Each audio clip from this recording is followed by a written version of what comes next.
So people are slowly coming in. I think we can get started. It's 5:05 already. So yeah, how was all of your? Were you able to do the ROS installation? I think compared to Ubuntu, it should have been a little bit easier.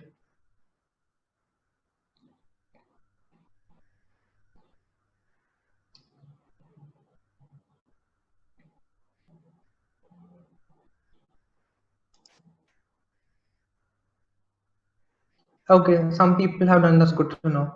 I think we'll just go through the list one by one now. Um, Julio, were you able to do it? I think last session you were not able to attend. Uh,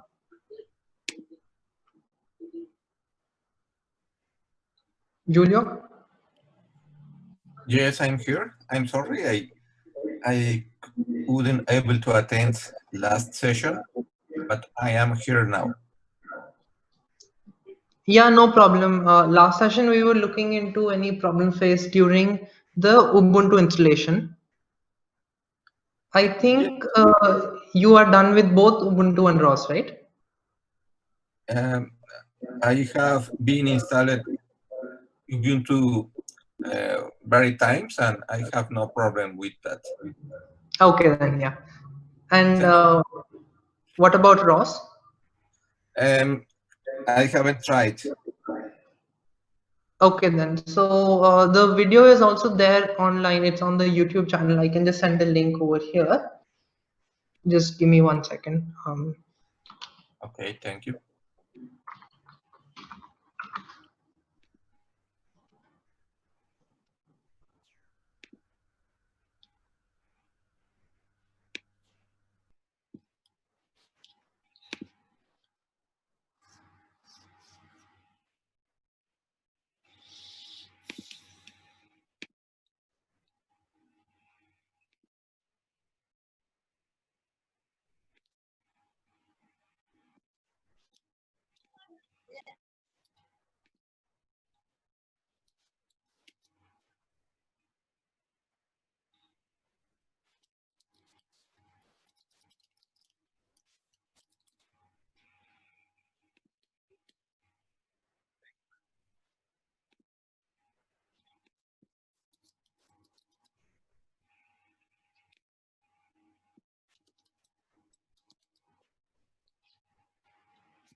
Yeah, that's the link of all the videos. That is the installation videos and also the recordings of the previous two classes are up there. So in that you can look at the ROS video. Uh, yeah, and if there are any questions, then you can ask right now. So hope all of you have been able to go through that. So in the playlist, one of them is for ROS. I think it's the third or the fourth video. Tian, were you able to find it?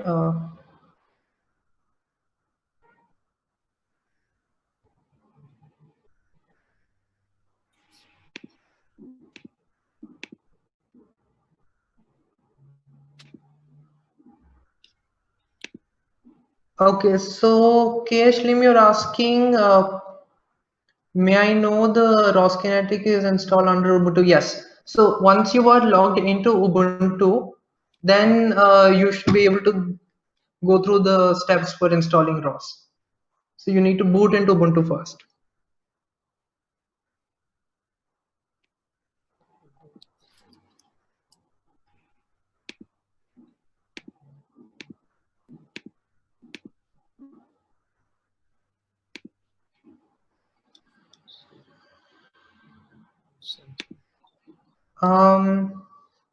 Tian, I think that hopefully answered your question. Um,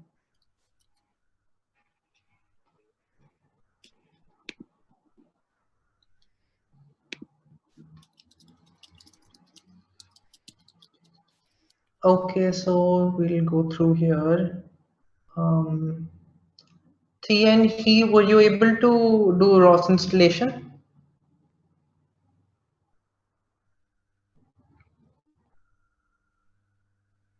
TN? Yeah, you can just type into the chat your current status. So if any issues are there, they can be sorted out right now.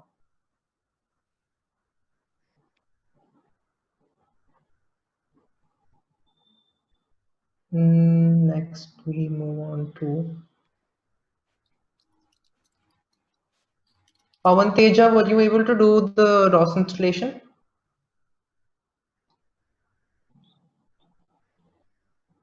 Okay, so where were you stuck in? So you're saying you haven't installed ROS yet. In Ubuntu installation, were you able to do at least?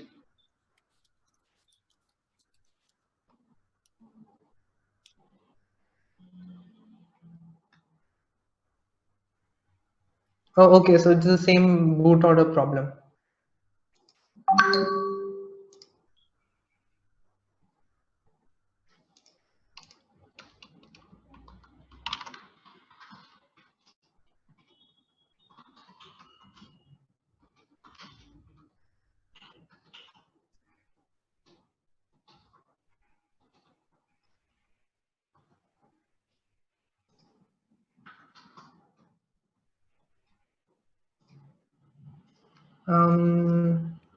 Yeah, so Pawan, you can maybe, did you try last time? I think someone was suggesting to press the function key while you're pressing the F12 or F10 key.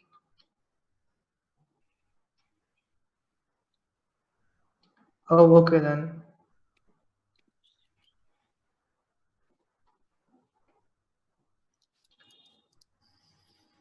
So yeah, that problem then.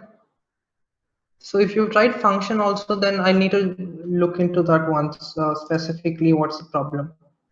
Can you try maybe recording the screen when you're doing the normal power up? So like it will flash some text or something on the screen with a logo. So if you can just take a picture or record of that.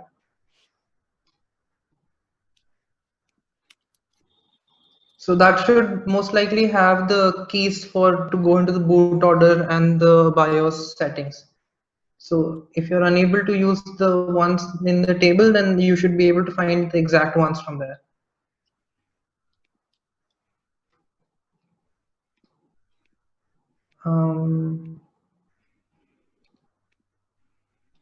So next, Sujay, you're done with it. That's great. Sankalp, were you able to go through the Ubuntu installation at least? Hi. Yeah, actually, I went through that video. I'm currently I'm just arranging a Windows laptop for it. So by today I'll get it. Okay, so I mentioned last time also you can do it on your Mac too. Yeah, Yeah, we talk about it, but yeah. honestly, I don't want to interfere with something of my Mac. Okay then. I, yeah, so I will arrange a Windows one. I'll get it today only. Yeah, okay, no problem. Although Yeah, it is okay. doable on Mac also, I've done it before, and Jeffrey also had done it. So yeah, but sure, Mhm. Windows system also works, no problem. Just make sure that one is again having the recommended specifications. Yeah, it will meet the specs. I just saw that. Okay then, cool. Okay, thank you.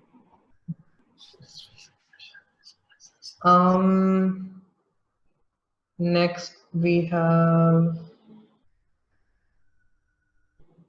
a question. Turtlebot 2 and Turtlebot 3. Oh, okay. So yes, there is a difference between Turtlebot 2 and Turtlebot 3. Uh, so the main difference is Turtlebot 2 is what we are using. One is it's an older version, but it's also a larger platform. That's why we use it. So it's easier to build up a entire like human size service robot with it compared to the Turtlebot 3, which is a much smaller So even the largest Turtlebot 3, the base of it is just the base. Then you would need to on your own build up the rest of the having the camera placement on the top, and you need to build the hardware for that. And in simulation now we'll be using it, so you will need to make your own robot model for that. So Turtlebot 2, just when you install it, you'll be able to use it. So that's what we'll be using. So if you've done Turtlebot 3 installation, I don't think it should be a problem. You can look up how to uninstall it and then just install the Turtlebot 2 packages. But Dell, have you like done the ROS installation? Because that's separated from the Turtlebot packages. So you don't need to reinstall ROS again if you've done that properly.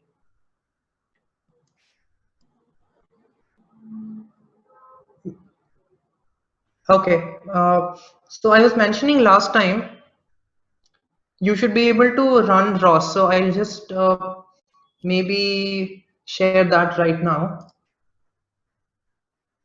Share screen.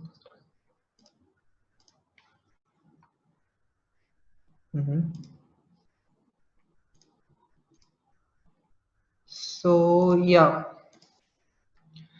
over here you should be able to open up a terminal and then type in just simply ROS4,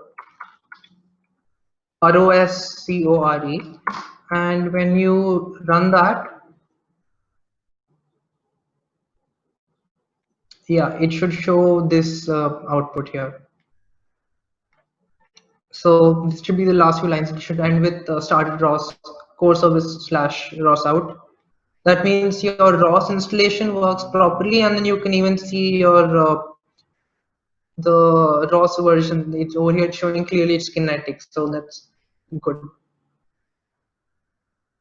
Yeah, so you can just quickly check for those of you who are new to installing ROS, if you can just get this output right now and just type in the chat if you're able to do that.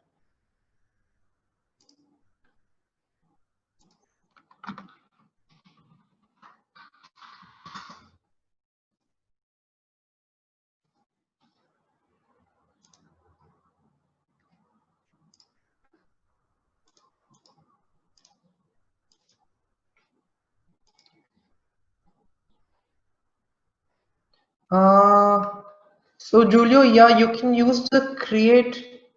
So it's a create 2. I'm not really sure about that. The original, so the Turtlebot 1 used the iRobot create. The iRobot create 2, I'm not really sure whether that will work. But in this case, you don't need the hardware, right? You're installing the packages to be used in simulation. So unless you have the create packages already downloaded, but I'm not sure if that has ROS support or not. Because the Turtlebot has a Kabuki which is supported on ROS. It's the default base for the Turtlebot.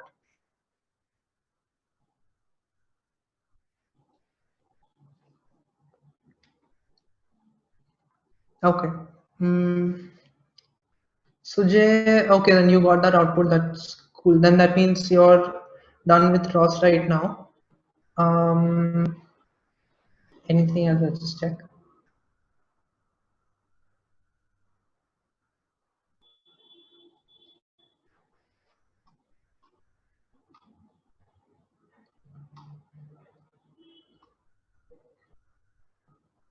Tian, were you able to install ROS?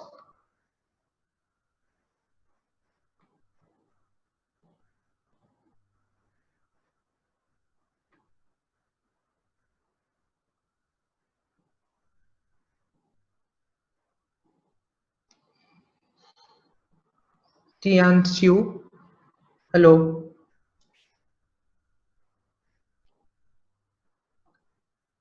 Yeah. So were you able to do the ROS install, because you were asking a question? Okay. So were you also able to get the output then? The ROS core output? Cool. Next, we'll see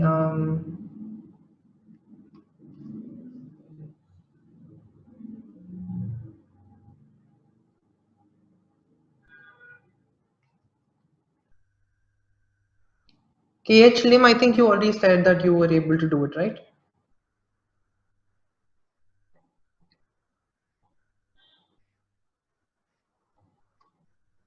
Okay, then yeah.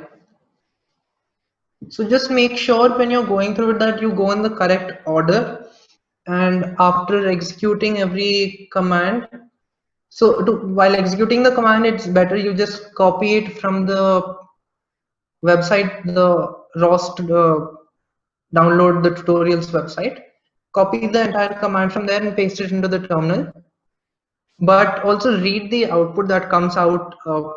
If in the end there's something like error or caution or warning, sometimes it's in red, sometimes it's not in red, but just read the last few lines. If something is like that, then you have to stop and figure out what the error is and try to debug that then only, because otherwise, like, the next command might work, but 2 commands later everything would just fail, and then yeah, then the installation won't happen properly. So as you're going in order, just make sure that if there are any errors coming up, then only you have to sort it out.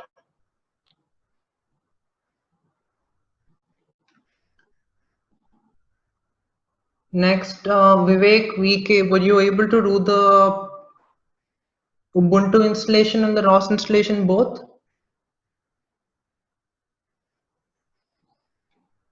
Okay, then good. And were you also able to get the output, the ROS core output?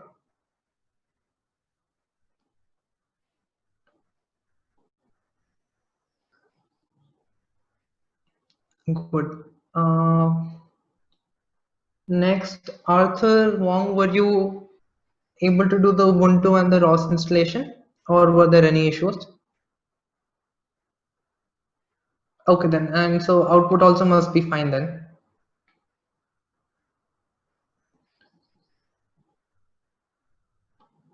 Next, CoQN, were you able to do the I think last time Ubuntu was not a problem, but ROS also, were you able to do?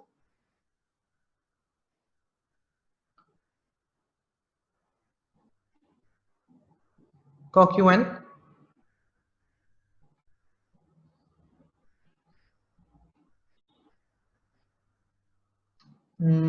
No reply. Okay then. So next, Eldon, were you able to do the ROS installation?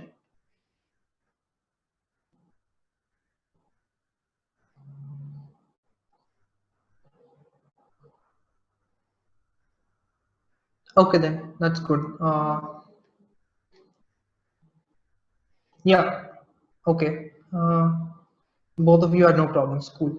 So then I think everyone over here is,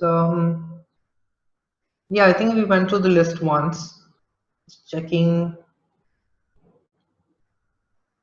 Oh yes, also now that we checked ROS core, you should also just check the Turtlebot command. I'll just 1 second. I'll just share my screen for that.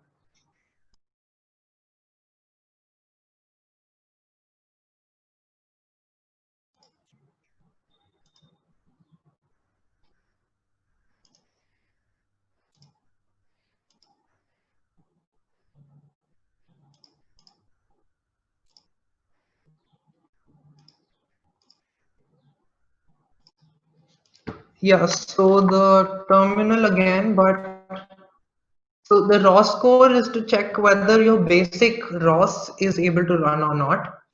Apart from that, we also need to check once whether the Turtlebot you're able to run.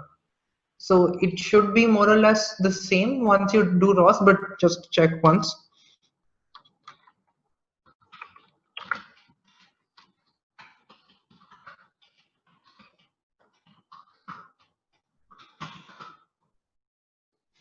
So yeah, this is the command: ROS launch space turtlebot underscore bring up space minimal dot launch.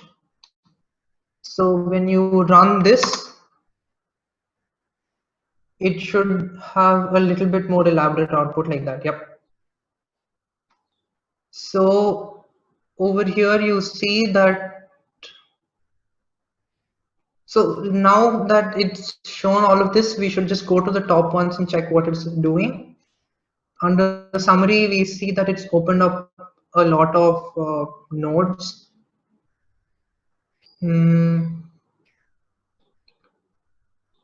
And then some of the process, so this yellow text over here, it says that it's unable to check the battery info. That's okay, because we don't have the physical Turtlebot connected, so it won't be able to check the battery info too. And also we are not running the simulator yet. So if you get this kind of output, and just one more thing to check at the same time would be,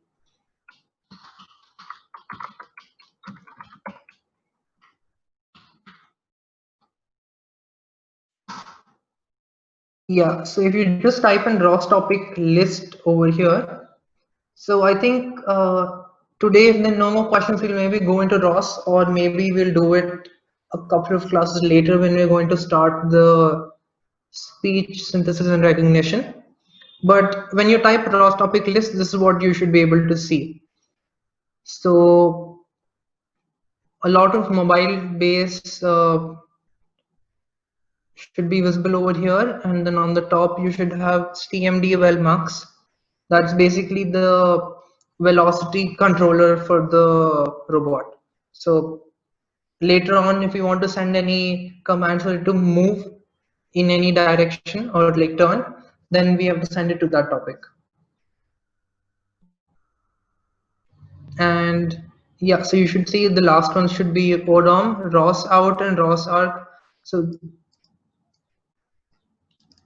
these two over here are the standard output that you should get from any ROS command that you run. So any ROS node that you launch. So those two are standard. So like before, when we were doing our ROS core, if you can control C to end this right now here.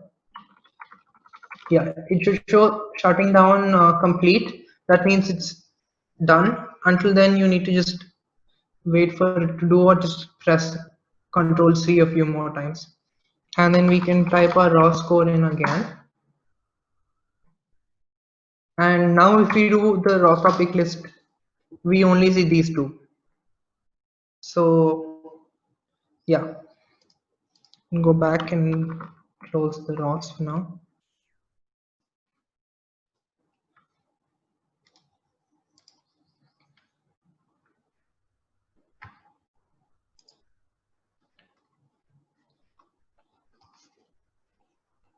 Yeah, so I don't see any more questions coming in. Yeah, so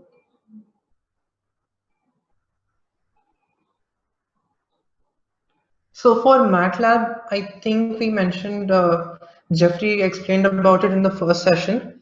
So we are grateful to MATLAB for providing us complementary licenses to be used for the RoboCup Atom education development.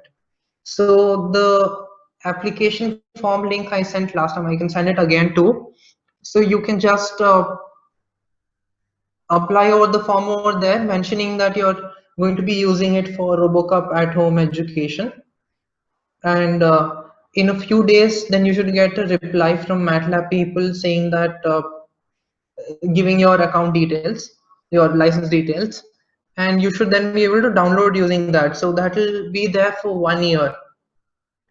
So yeah, I would mostly suggest you go ahead with that.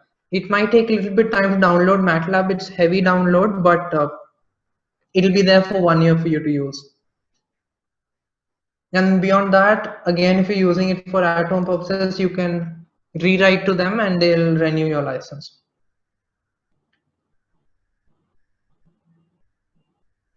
Yeah, so you can apply directly or yep, you have to install MATLAB on Ubuntu itself. So once we have dual booted Ubuntu, all of our work would be happening in Ubuntu only. Both the ROS installation, the MATLAB installation, later on all of the development work that we'll be doing, all of it would be on Ubuntu. So if you're not under team, so there are two things. One is if you're individually doing it, then you can apply on your own. But if there are more people from your university who are attending the session, or there's the professor in charge of your lab from where you're coming, then they can apply for it. The main reason for that is just because the same license can be used by multiple people. It's not that you can only install on one laptop. Once you have a license, it can be used on many laptops. So it's easier logistically to just have one license being allotted to one team or one lab like that. But if that's not possible, then you can apply on your own too. There's no problem with that.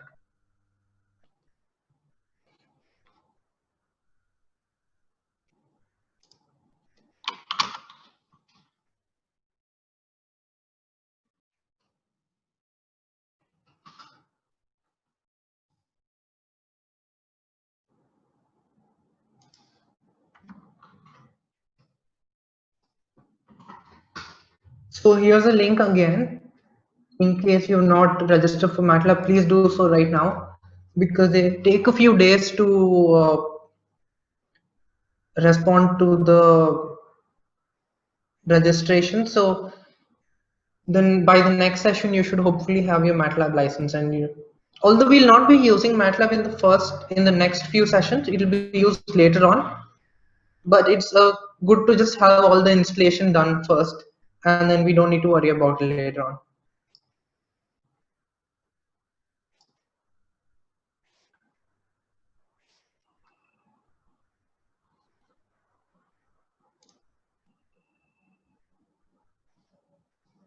Yeah, so there are no more questions here.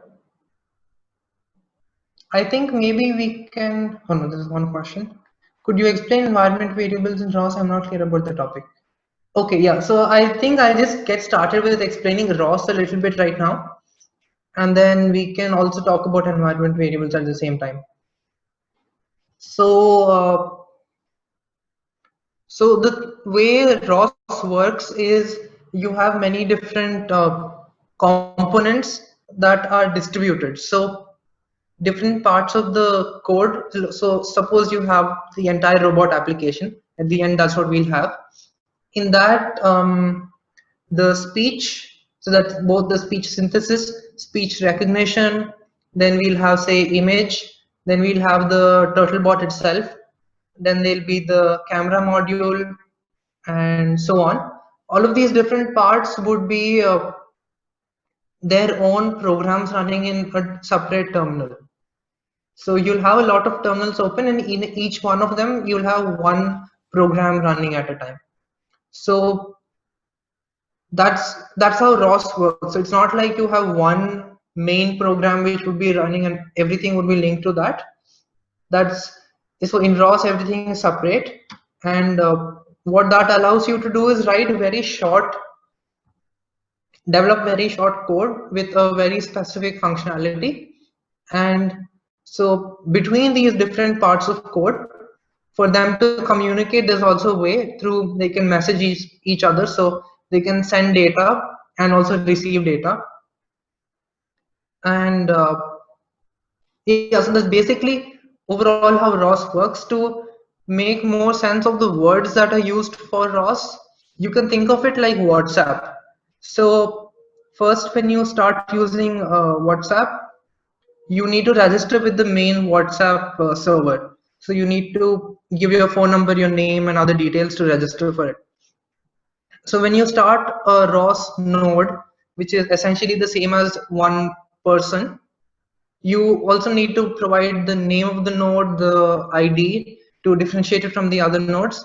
Then the IP address is automatically assigned to make sure that it's different and unique. And then yeah, when you started, that's all that you give. So it's similar to person registering for WhatsApp.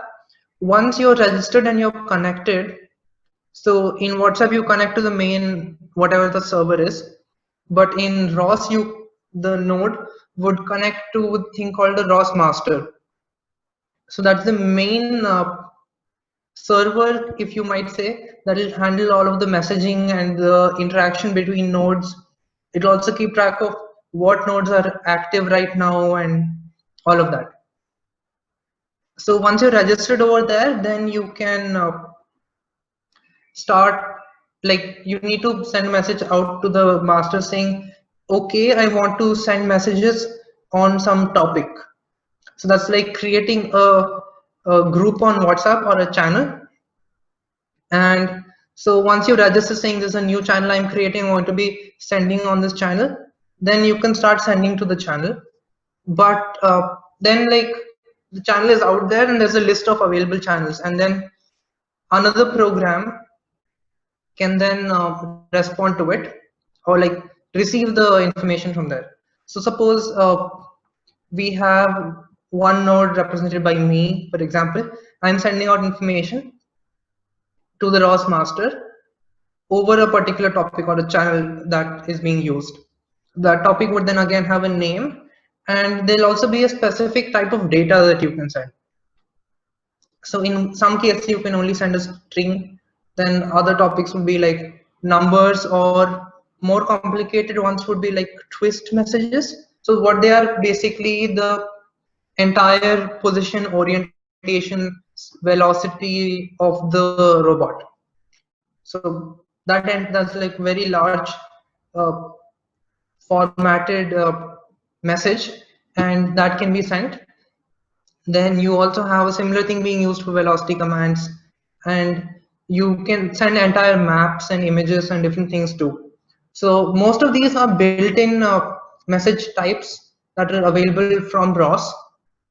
So we'll be looking into a few of those over the next few weeks.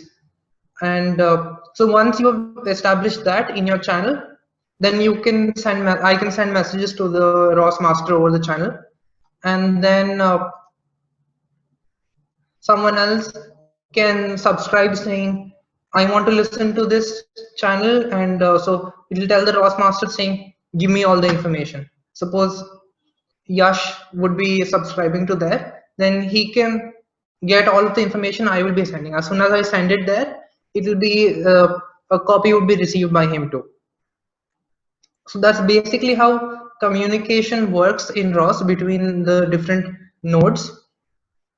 And similarly, then any node can also subscribe to or publish to any topic. So that means publish means you're sending information, subscribe means you're receiving information. So all nodes can do both of the functions, but you need to explicitly write down like what you're subscribing to and what you're receiving from. I mean, what you're publishing and subscribing to. So the ROS master can send you the appropriate data. Otherwise, that information is not there and you won't receive any data. So once that is set up, then your ROS nodes can communicate to each other.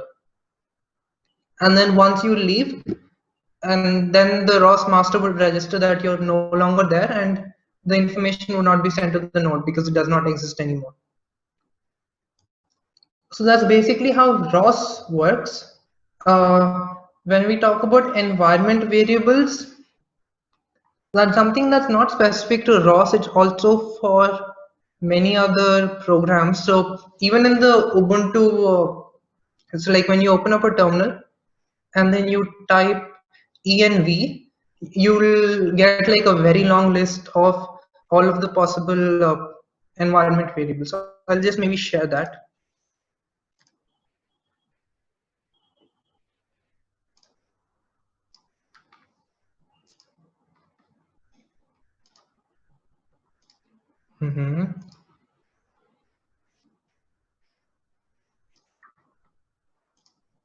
So yeah, so we can just type exit to go out of those, and exit there too.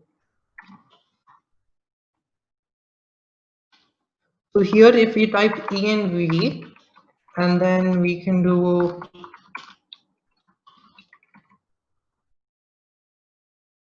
I don't know, say TTY.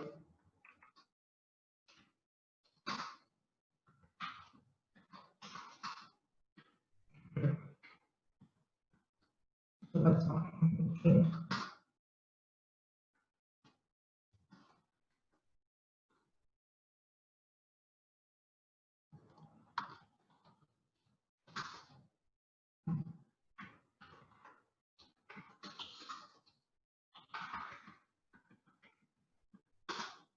Okay, so that's the entire environment variable list that's currently there.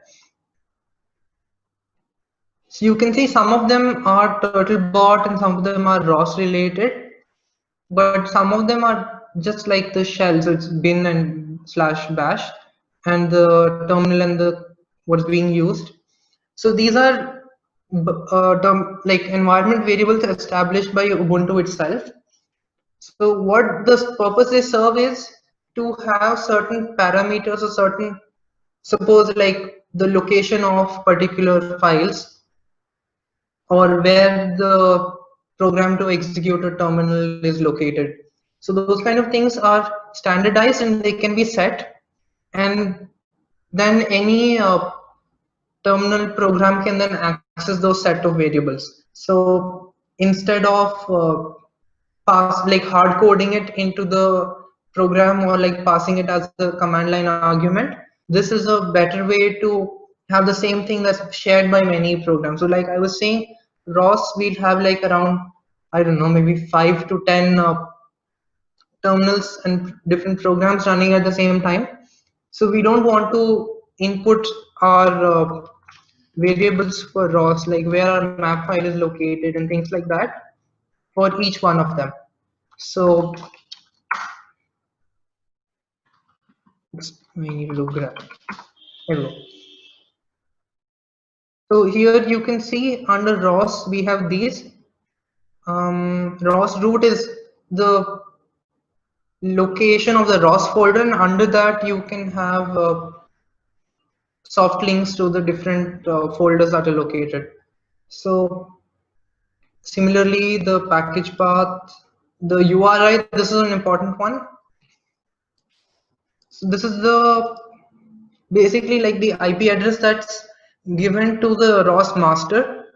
This is usually the same for all, like whenever you install ROS, and you should not change this ideally. But in case you're having many systems with different ROS masters that are connecting or like talking to each other in such a setup, then you might wish to change that and make them unique for different systems. But in our case, we just have one system with ROS, so we don't need to change that. Then we have the ROS distro and a few things. Similarly, we can check this for Turtlebot too. You can just type TURTLE. There's a longer list, but similarly, we have files that are being there. Some like the Turtlebot base in our case is Kabuki. That is what we're going to be using. Serial port dev Kabuki. Turtlebot type is Turtlebot. And simulation false. So by default, simulation would be set to false because it's configured to run with the hardware. What we can do is we can just type export Turtlebot underscore. We can just copy this from here.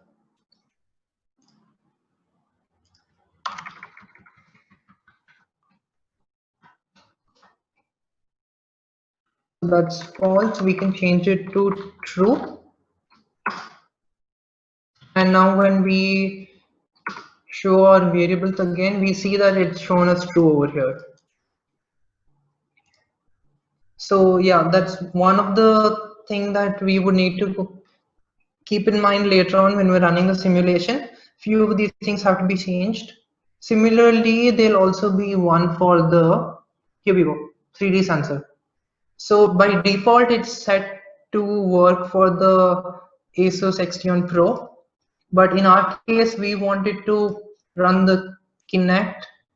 So in hardware that's sometimes used, in simulation does not really matter that much.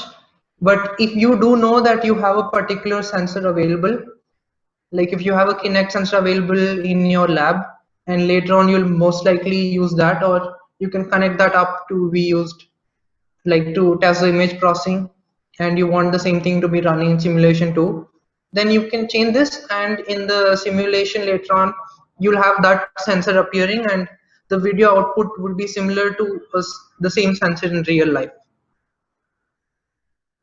The only thing we need to keep in mind is that when we open up a new terminal,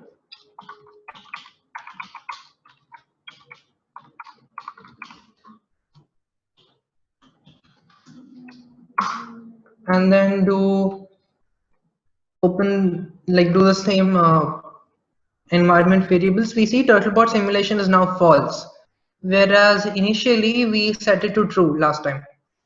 So the environment variables are specific to that, so they're being loaded from a file, and in this case the change we made was after the terminal initialized.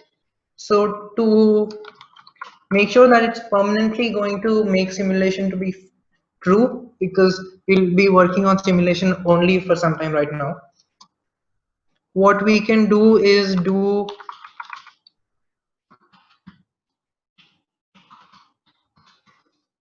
gedit space the tilde slash dot bash rc. So enter that, we should get this file over here. So this is the file that runs whenever a terminal is being set up. So we do not want to edit the beginning of it because we don't want to, we're fine with the way the terminal works, but we want to go down here, and during the installation process we must have added these two lines. They are originally not there. If you just install Ubuntu and then open up the same file, you won't find these lines. We added them during installation of, one is for ROS, the other is for a Catkin workspace. So I'm not sure whether the Catkin workspace was covered in the video or not. Do you guys have your Catkin workspace? So in just open up the home folder. Do you see something called catkin_ws?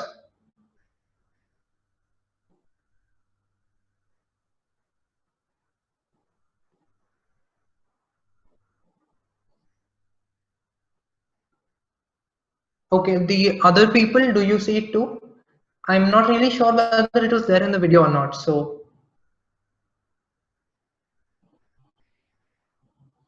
if not, then I can just send you a link, and it's again from the ROS wiki. You can okay, so you have it.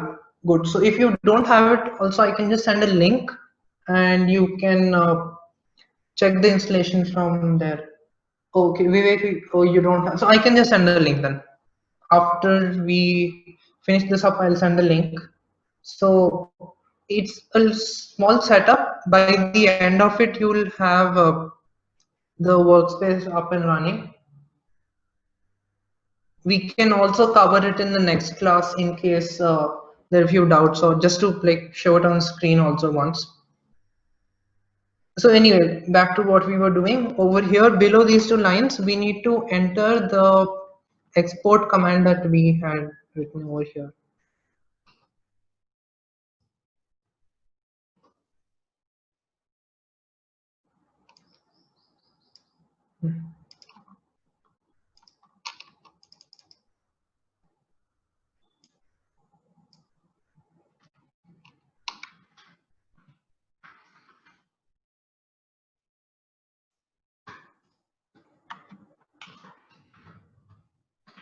So we just need to do export. So it's the same as what we typed over here.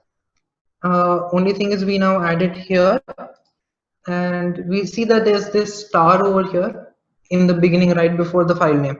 So we do Control S to save it, and the start should go away now. Then we can just close the file. We don't want to edit anything else. Now if we exit this one and open up the terminal again and type in the same yep, here we go. Turtlebot simulation equals true. So the same thing can be done for the 3D sensor too. So you can just check. Usually it should be okay to use this. You can change it to the Kinect or a couple of other supported sensors. The list should be there on the ROS site for the Turtlebot. So once you go to the ROS website, if you go to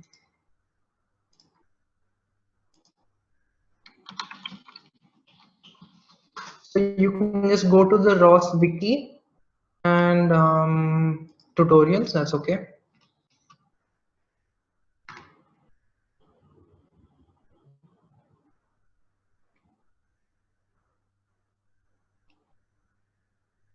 So in here, once, so the first one is installing and configuring your environment. And then I think we need to do,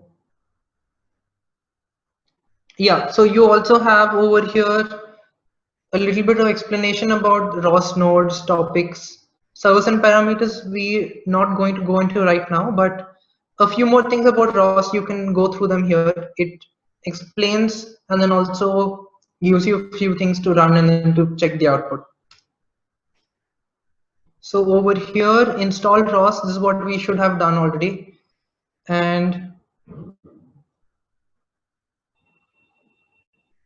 over here, the third step, yep, create a ROS workspace. So this is what some of you have done. So that's why you see the Catkin WS. So for those of you who have not done it, you can run the 3 commands from here. And then,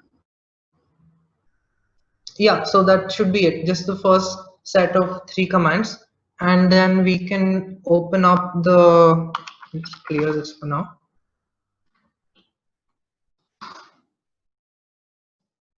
So once you run those 3, then gedit ~/.bashrc, and you should be adding the source Catkin workspace line over here. So until you source your workspace, the changes from there would not be reflected in your when you're running your ROS command. So any packages that are installed in the Catkin workspace, or you suppose changed a few things, added a few more nodes, in order to actually see them and be able to run those nodes, you should be having this line over here in the in your bashrc file. So yeah, just make sure that is there. Simulation equals true, that also we should have. So these 3 are what you should have right now in your bashrc. I don't know, can you see this? Let's try to move it up. Yeah, so here, these 3 should be visible. So we can close that up. And over here, so this is simple. Only thing you need to make sure is once you do cd, that means to just go into the directory. And we see we have these things over here. Now when we type catkin make, I can see over here that I have the last output is in blue and it says make -j4-l4 in this thing, and there's no error messages. So this means that it has run successfully. If the same command or something else comes in red, specifically when you're doing catkin make, that means there has been an error. So you should then look into what the error was. But if you're doing this, you should get this output. Once you have the output, then from your files over here, you should see you also have a build folder. Initially, when you just create the thing and then you like without running catkin make, then you'll just have your source folder, and yeah, you should be seeing your build and level also once that command runs successfully. For now, I think this thing can be empty. Later on, we'll also download the source code before we get started with the speech part. So that will be next Monday. So yeah, I think that's a quick overview of how ROS works.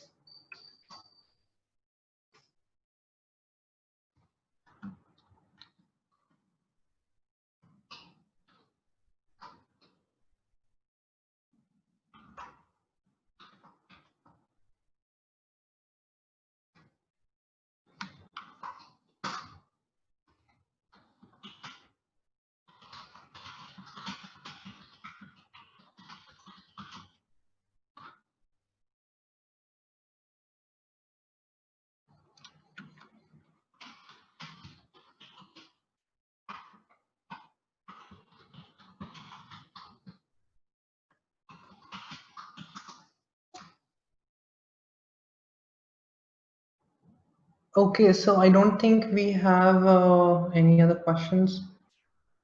Oh no, there are a few questions here.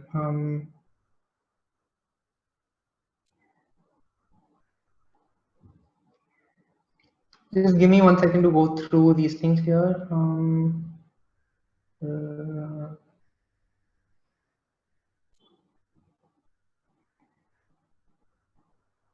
Yeah, so that was an overview of ROS, basically how it works. The Catkin workspace step. Okay, so yeah, I understand it's a little bit new, the concept of how it works. So that was just to give an overview. We'll go more in detail into how ROS works as we're doing the development. So then it'll be more easy to understand. But that is just to give an overview. The Catkin workspace step, only the link I sent, just make sure that's done right now. To get acquainted with the ROS terms, the same website, that link that I sent, if you go one step back to the ROS tutorials, from there you can go through to see like about ROS, the ROS node, what is it. So it's like very well written over there. So if you go through that, you should get a good solid understanding of how things work.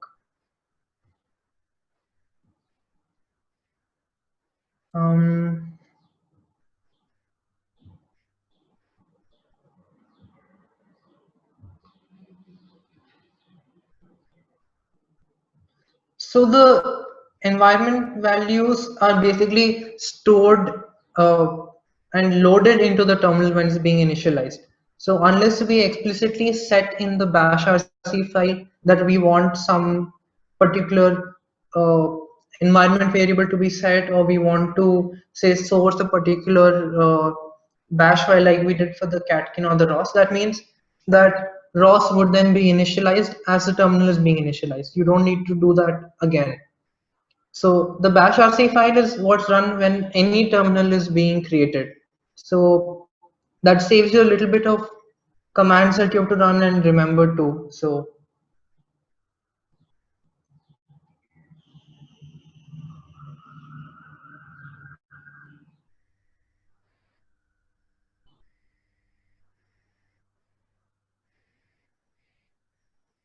yeah, so if any other questions or queries are there, we can take them. Otherwise, I think we can end the session right now. So just next couple of minutes, do ask if there are any questions.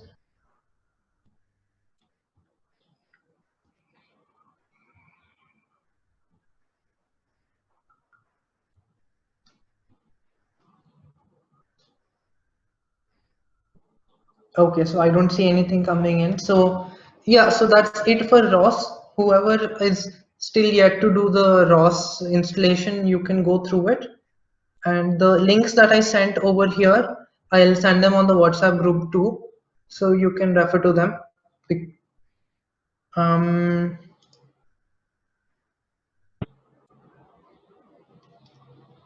Yeah, Sujay, interestingly, you can do that. You can publish and subscribe using the same node, but I don't see why you would want to do that, because there's no limit on the number of topics that you can create. So if you want to send data on a topic, and so you can differentiate it into different things. So suppose if you are sending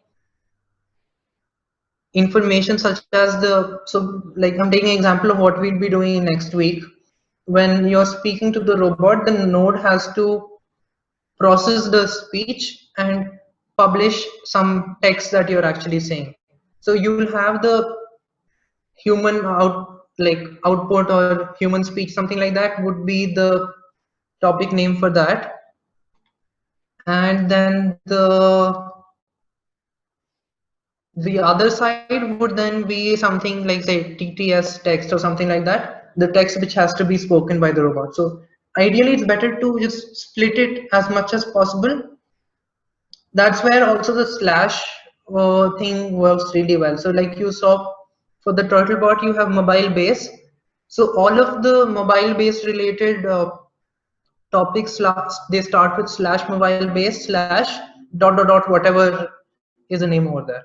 And if there are more categories, then you have another slash and then the thing inside that. So that way you can organize them, and later on we can also see how to fetch data from all of the topics under the category if we want to do that. But it's better to like make sure you do not have one node that's both subscribing and publishing to a topic.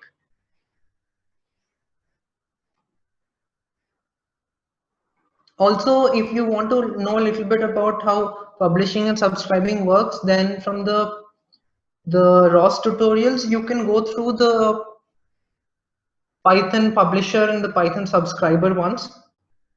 Those will show you the sample code you can download, and then also about like when you run it, what the output you get, and also it's like a walkthrough of the code, the different parts of it. So you can see how a ROS node code would look, and then it also explains a few things and the links to more advanced reading if you want to do.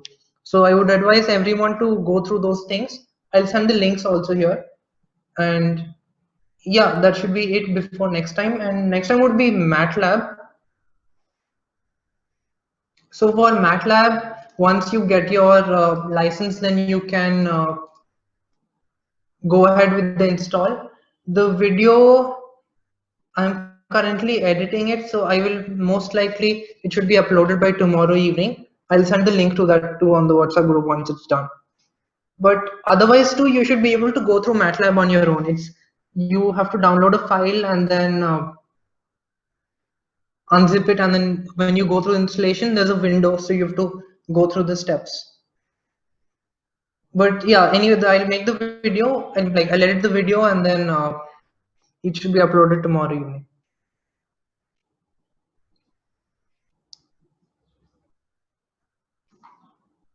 Okay, so thank you everyone for joining, and yeah, see you next time when we look into MATLAB.